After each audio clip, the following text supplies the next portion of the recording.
Operation सिंदूर पर पाकिस्तान एमिति घटिया काम कर जहाँ शुणिले आप आश्चर्य होइबे। इंडियन गवर्नमेंट वार न हेबा पई एबुल स्टेप नेतला।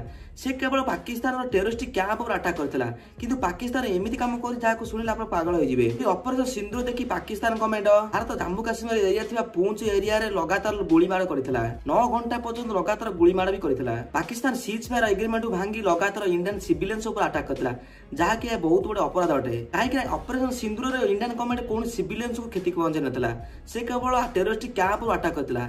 किंतु पाकिस्तान यह शुणी नथिला। पाकिस्तान आर्मी स्कूल गुरुद्वार एवं मंदिर को अटैक करथिले, जहाँ फल एपद रिपोर्ट अनुसार 15 लोक मृत्युवरण कर सारिछन्ती एवं 50 रु अधिक लोक आहत होई सारिछन्ती। एतु जणा पड़े युद्ध होबार बहुत संभावना अछि। ए पूंछ अटैक पर भी इंडियन गवर्नमेंट बहुत सारा अटैक कर सारानी पाकिस्तान सिटी ऊपर, जहाँ को नेक्स्ट वीडियो आपको निश्चित कहबी। आपण गोटे कथा भाबन जे ऑपरेशन सिंदूर जेतेबेले इंडियन गवर्नमेंट टेरोरिस्ट कैंप पर अटैक करथिला, पाकिस्तान गवर्नमेंट एवं पाकिस्तान आर्मी कौन करथिले ना से आतंकवादी को शोकसभा जोग देथिले। एउड जानि पारथे पाकिस्तान गवर्नमेंट केते आतंकवादी सपोर्ट करथाय। एवं आ गोटे कथा भी पाकिस्तान जो सबुठ बड़ सफलता चीन, जहाँ कि एबे ताको सपोर्ट देउ नाही। आगु कौन है जना नाही। आगु जहाँ डिटेल्स अपडेट आसे मु आपन ए वीडियो सब जणेबी।